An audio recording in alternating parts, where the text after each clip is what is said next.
Praise the Lord. ஆண்டவராக இயேசு கிறிஸ்து நாமத்துல தேவ சமூகத்தில் அப்பத்துல உங்க எல்லாரும் சந்திக்கிறது மிகவும் சந்தோஷமாக இருக்கிறது. இன்றைய வேத செய்தியில ஆதியாகம புஸ்தகம் 1ஆம் அதிகாரம் 1ஆவது வசனம். ஆதியிலே தேவன் வானத்தையும் பூமியும் சிருஷ்டித்தார். ஆமென். இந்த பூமியும் வானத்தையும் ஆண்டவர் எவ்வளவு அழகாய் உருவாக்கி வைத்திருக்கிறார். பாருங்களேன், இந்த காலை பொழுதுல இந்த வானம் எவ்வளவு அழகான அந்த சூரியனுடைய அந்த தன்மையான அந்த வெளிச்சத்துல அவ்வளவு ரெட் கலர் போல ஆரஞ்சு கலர் ரொம்ப அழகா அது காட்சி அளிக்கும். அது இரவு மாலை பொழுதுல அப்படித்தான் அது அழகாய் காட்சி அளிக்கும்.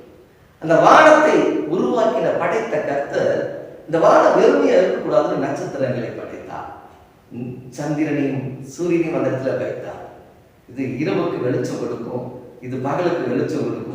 இந்த நட்சத்திரங்கள் அதுக்கு அழகுள்ளவைகளாய் மாறணும்னு சொல்லி அங்கங்க அதை வச்சு வெளிச்சத்தை காண்பித்தார். இல்லையா?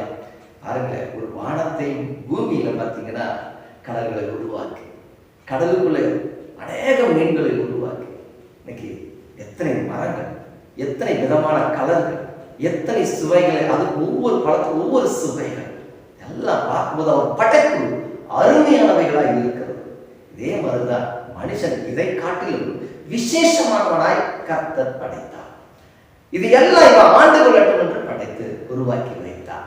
நம் வாழ்க்கையை அழகு சேர்ப்பதற்காக இந்த வானத்தையும் பூமியிலும் எப்படி அழகு சேர்ப்பதற்காக இதையெல்லாம் உருவாக்கி வைத்தார். அதுபோல் நம் வாழ்க்கையை அழகு சேர்ப்பதற்காக மனைவி, குழந்தைகள், தாய், தகப்பன் என்று உறவினர்கள், நண்பர்கள் அநேகரை அதுக்குள்ளே வைத்தார். இதுக்கு இந்த மனிதனுடைய வாழ்க்கை அங்க பிரகாசமாய் தெரியும்படி, அதாவது அழகாய் தெரியணும் அப்படிங்கிறதுக்காக நமக்கு அழகா எல்லாரையும் படைத்து உருவாக்கி வைத்தாங்க. இப்ப நம்ம வாழ்க்கையில அவர்களோடு சேர்ந்து சமாதானமான ஒரு வாழ்க்கையில வாழ்ந்து இந்த அற்புதமான கர்த்தர் கொடுத்த அழகானவைகளை பக்குவப்படுத்தி அந்த வாழ்க்கையை வாழணும். அதுதான் உண்மையான நல்ல வாழ்க்கை. இன்னைக்கு குடும்பத்துல பிரச்சனை பண்ணிடுவாங்க, இல்லை மற்றவங்க பிரச்சனை பண்ணிக்கிறாங்க, எல்லாம் விட்டு விலகுங்க.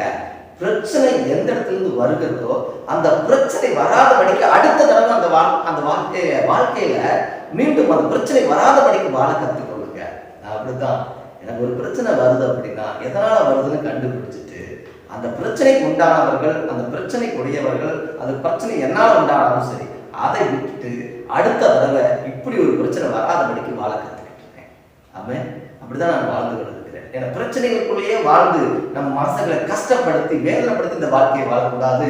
பிரச்சனை நம்ம கிட்ட எது இருக்குதோ அதை விட்டு விலகி தேவனுக்குள்ள வாழ்வோம் என்றால் நிச்சயம் ஆசீர்வதிக்கப்படும். இந்த வானத்தையும் பூமியும் பாருங்க, அது எவ்வளவு அமைதியாய் அதுக்குண்டான வேலைகளை செய்திருக்கிறதோ அது போல நாம் இருப்போமானால் நிச்சயம் ஒரு சமாதானத்தின் வாழ்க்கை நமக்குள்ளே இருக்கு. அந்த நேரத்தில் அவர்களுக்கு பிரியமா இருக்கணும்.